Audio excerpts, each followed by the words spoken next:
अच्छा, किसी भी बड़ी कंपनी या सर्विस प्रोवाइडर का नेटवर्क मैनेज करना वह कोई आसान काम नहीं है, खास तौर पर जब सिक्योरिटी की बात हो और हर चीज़ को अलग-अलग रखना हो। लेकिन सोचें ज़रा, अगर इस पूरे मसले का हल सिर्फ एक डब्बे में बंद हो? चलें, आज इसी को खोलकर देखते हैं कि ये कैसे मुमकिन है। जरा सोचें, एक कंपनी है, उसमें 10 अलग-अलग डिपार्टमेंट है। अब सवाल ये है कि क्या इन सबको महफूज रखने के लिए 10 अलग-अलग फायरवॉल्स खरीदनी पड़ेंगी? मतलब हर डिपार्टमेंट को दूसरे से अलग तो रखना है, लेकिन क्या इसका एक ही हल है कि हर बार एक नया महंगा डब्बा खरीदा जाए? रवायती तौर पर तो यही होता आया है ना, हर डिपार्टमेंट के लिए एक अलग फायरवॉल लगा दो। लेकिन भाई ये ना सिर्फ बहुत महंगा पड़ता है, बल्कि इसको मैनेज करना, इसके लिए जगह निकालना और फिर बिजली का बिल, वो तो एक अलग ही कहानी है। सीधी सी बात है, ये कोई स्मार्ट तरीका तो बिल्कुल नहीं है। लेकिन क्या हो अगर आप एक ही फायरवॉल को डिजिटली छोटे छोटे टुकड़ों में काट सकें? बस यहीं से वर्चुअलाइजेशन का जादू शुरू होता है। ये कमाल का आइडिया है जो कहता है कि एक फिजिकल डिवाइस की हदों को भूल जाओ और उसी एक मशीन से कई गुना ज्यादा काम लो। तो इस जबरदस्त फीचर का नाम है मल्टी कॉन्टेक्स्ट मोड। बिल्कुल आसान लफ्ज़ों में समझें तो ये एक असली फिजिकल फायरवॉल के अंदर बहुत सारी छोटी छोटी वर्चुअल फायरवॉल्स बनाने का एक तरीका है। और हर एक वर्चुअल फायरवॉल को हम टेक्निकल जुबान में कहते हैं एक सिक्योरिटी कॉन्टेक्स्ट। और मजे की बात यह है कि ये वर्चुअल फायरवॉल सिर्फ नाम की नहीं है। नहीं, ये बिल्कुल असली आज़ाद फायरवॉल की तरह काम करती हैं। मतलब एक कॉन्टेक्स्ट में क्या हो रहा है, उसकी ट्रैफिक, उसकी पॉलिसियां, उसका दूसरे कॉन्टेक्स्ट से कोई लेना देना नहीं होता, बिल्कुल अलग। अच्छा, अगर ये कॉन्सेप्ट थोड़ा सा नया लग रहा है तो कोई टेंशन की बात नहीं। इसे समझने के लिए ना हम नेटवर्किंग की दुनिया से ही एक बहुत जानी पहचानी मिसाल लेते हैं। ज़्यादातर लोगों ने इसके बारे में सुना होगा। जी बिल्कुल, ये कॉन्सेप्ट बिल्कुल वैसा ही है जैसा नेटवर्क स्विच में वीलैन्स का होता है। जिस तरह हम एक ही स्विच को वीलैन्स बनाकर कई अलग-अलग वर्चुअल नेटवर्क्स में बांट देते हैं, ठीक उसी तरह एक फायरवॉल को कॉन्टेक्स्ट्स बनाकर कई अलग-अलग वर्चुअल फायरवॉल्स में तकसीम कर दिया जाता है। है ना कितना जबरदस्त और सादा सा आइडिया? ठीक है, तो ये तो समझ में आ गया कि ये चीज़ क्या है। लेकिन अब सवाल ये है कि ये सब कैसे काम करता है? मतलब इन सारे वर्चुअल टुकड़ों को मैनेज कौन करता है?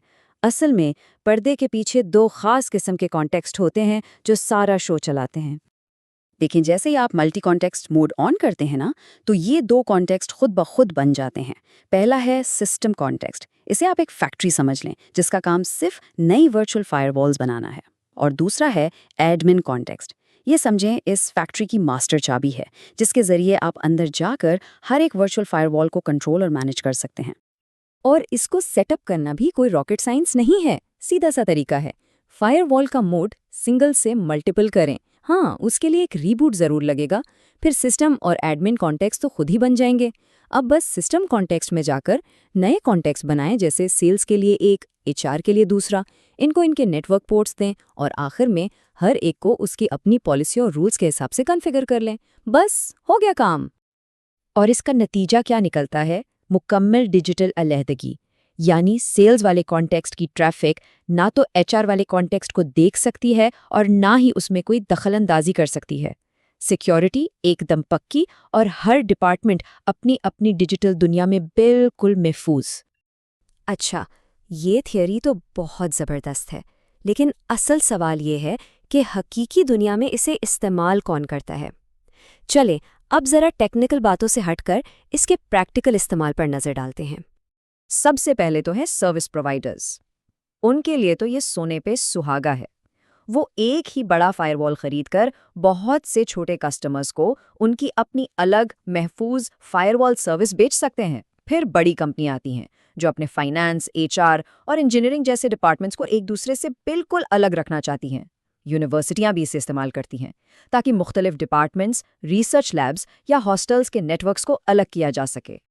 लेकिन जैसा कि कहते हैं, हर चीज़ की एक कीमत होती है। ये इतनी ज़बरदस्त पावर हासिल करने के लिए कुछ दूसरी एडवांस्ड फीचर से हाथ धोना पड़ता है और ये जानना बहुत बहुत ज़रूरी है कि वो क्या हैं। तो मामला कुछ यूं है। आपको मिलता क्या है? आपको मिलती है कम लागत में बेहतरीन अलैदगी, जगह और बिजली की बचत और हर कॉन्टेक्स्ट के लिए अलग पॉलिसियां बनाने की आज़ादी। लेकिन अब खोते क्या हैं? आपको डायनामिक राउटिंग जैसे OSPF, VPN टर्मिनेशन और फायरवॉल क्लस्टरिंग जैसी कुछ एडवांस्ड फीचर्स नहीं मिलती। तो फैसला करने से पहले ये देखना पड़ता है कि आपकी असल ज़रूरत क्या है। और इसकी सलाहियत का अंदाज़ा सिर्फ इस बात से लगा लें कि जो हाई एंड मॉडल्स हैं ना, उन पर एक ही डिवाइस के अंदर 250, जी हाँ 250 तक अलग-अलग वर्चुअल फायरवॉल्स बनाई जा सकती हैं। ये तो ऐसा है जैसे आपने एक पूरा डेटा सेंटर एक छोटे से डब्बे में बंद कर दिया हो। तो इस सारी बात का खुलासा क्या है? बहुत सादा। मल्टी कॉन्टेक्स्ट मोड आपके फायरवॉल हार्डवेयर को वर्चुअलाइज करता है, जिससे आपको एक ही डब्बे में महफूज, सस्ती और मौसर नेटवर्क अलायदगी मिल जाती है। और आखिर में एक सवाल सबके लिए, जिस तरह वर्चुअलाइजेशन एक-एक करके डेटा सेंटर के हर फिजिकल हार्डवेयर को सॉफ्टवेयर में बदल रही है, जरा सोचिए, अगली बारी किस चीज़ की है? कौन सा हार्डवेयर है जिसे हम इसी तरह वर्चुअल टुकड़ों में काटने वाले हैं?